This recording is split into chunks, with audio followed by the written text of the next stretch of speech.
Kalam Syekh Ibnu Athaillah As-Sakandari dalam kitab Al-Hikam.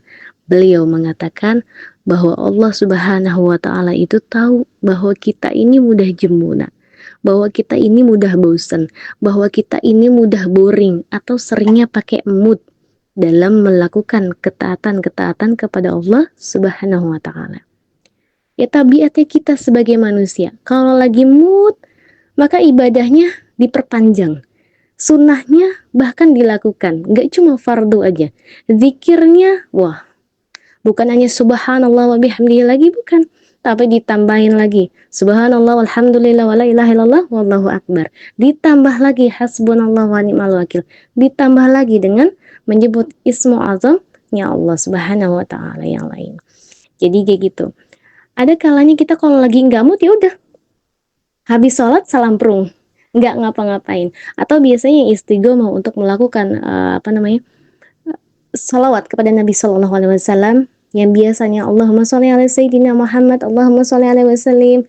Merasa jenuh pasti, ada jenuhnya saat kamu salawat, bosan Terus akhirnya kamu ketika hadir di majelis taklim, dengar qasidah, dengar anak-anak hadrah sedang melantunkan Maulid Adya Ulami, kamu jadi tertarik.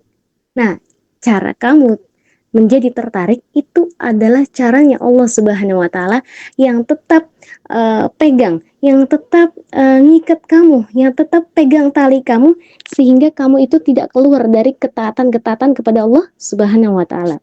Yang tadi biasanya salawatnya biasa. Ketika mendengar salawat dari Maulid Adya Ulami, kan banyak tuh bait-baitnya, syairnya. Ya Rabbi salli ala Muhammad Habibika syafi'il musyafa' Ya Rabbi salli ala Muhammad Ya Rabbi salli alaihi wasallim. Terus kamu jadi tertarik, wah kayaknya enak tuh salawatannya, kayak enak tuh maulidnya, kayaknya enak tuh qasidahannya, sehingga kamu jadi tertarik.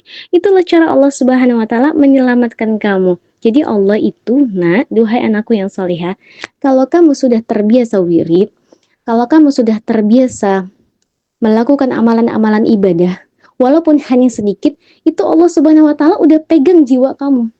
Udah pegang lisan kamu, udah pegang mata kamu, bahkan sudah melihat hati kamu.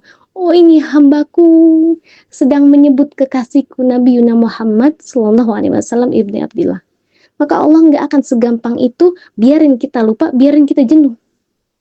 Makanya Allah menghadirkan berbagai macam amalan-amalan ibadah yang lainnya yang bisa kamu ikuti. Ya, duhai anakku yang soleha dan umi-umi serta akak-akakku tersayang, selagi masih muda, selagi umur kita masih panjang, ayo terus continue melakukan suatu amalan-amalan ibadah. Ya, jangan tunggu nanti sampai tua. Maksudnya seperti itu. Waktu mah lupa lagi nih bahasa Indonesianya. Jangan tunggu sampai tua untuk melakukan ketaatan ibadah kepada Allah. Entarlah, Ana masih muda, ntar kalau udah 40 tahun ke atas pasti continue deh sholatnya, pasti nggak ditinggal deh, pasti jedok tuh di musola, ya. Belum wayahnya sholat udah di musola.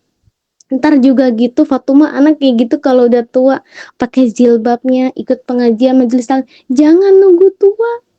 Umi juga udah usia 40 tahun ke atas, jangan nunggu sampai 60 tahun baru istiqomah hadir majelis taklim. Harus dari sekarang. Karena Allah Subhanahu wa taala berfirman dalam Quran surah Yasin ayat 68. Kita semua bisa baca ini. Ya. Wa man nu'ammirhu nunakkishu fil khalqi afala yaqilun. Allah Subhanahu wa taala mengatakan bahwa siapa yang telah aku panjangkan usianya, yang sudah aku panjangkan umurnya, harus taat sama aku. Karena nanti mereka, semua kita, semuanya termasuk manusia, itu akan kembali kepada masa awal kejadiannya. Sehingga kita ini nggak bisa ngapa-ngapain. Kata Allah, itu bagi orang-orang yang berpikir. Nah, kita memikirkan hal itu nggak? Coba deh, saat Umi Jidah, Fatumah nggak bermaksud untuk ngeledek kalian atau nyinggung, enggak. Ya, hadirin di sini ya Allah, nggak jidahku, Umi, Aka, ya Allah, Masya Allah senyumnya.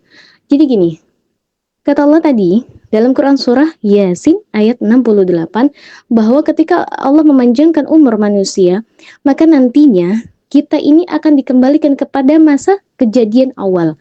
Maksudnya kita akan dikembalikan kepada masa kejadian awal adalah kita seperti bayi lagi pada saat sudah sepuh, sudah tua. Afwan Jidah, ahwan umi-umiku sayang, saat kita sudah tua. Coba deh Jidah pada saat sudah seumur segini, 68 tahun, Jidah ngerasain nggak kalau Jidah ini nggak bisa makan yang keras-keras lagi? Iya. Umi udah nggak suka makan yang pedas lagi, yang heboh kayak dulu, seblak, mercon. Udah nggak bisa ya. Dulu waktu masih muda, doyan. Jidah waktu masih muda, doyan ini, makan ketapang Jidah. Ini Fatumah bikin nih, lagi tester bulan puasa. Ya, seperti itu. Ya, udah nggak, Afan Jidah, iya tahu nggak punya gigi. Enggak. Jadi gini, emang ini benar. Ini kita sains dalam Quran. Ya, ada sains dalam apa bahasa Indonesia? Sains IPA. Ya pokoknya itu. Sains dalam Quran. Allah Subhanahu wa taala berkata demikian, bahwa kita ketika dipanjangkan umurnya, maka kita akan kembali kepada masa awal kejadian kita. Saat kita udah tua nih Jidah, ya pasti udah susah untuk apa, makan makanan yang keras. Fatumah merem aja dia sebelah sini. Akan susah untuk makan makanan yang keras, akan susah untuk kunyah, akan susah untuk nelen, akan susah untuk apa tadi yang kesukaan Umi yang pedes-pedes, perutnya udah nggak bisa, udah nolak, lambungnya udah sakit gitu ya, udah sensitif. Nah itulah. Atau yang lagi jalan, yang biasa pergi ke majelis taklim jauh-jauh, ada yang sampai ke Sukabumi, ke Bandung, ke Istiqlal, ya kemana lagi, ke Palembang, kemana lagi, Jara Solo. Sekarang udah tua, udah nggak bisa kemana-mana. Ada yang seperti itu? Ada tentunya. Mungkin Fatumah juga kan seperti itu. Tapi kata Allah, ini kalimat ini, afwan, firman Allah yang Quran surah Yasin ayat 68 ini adalah sebenarnya sebuah sindiran.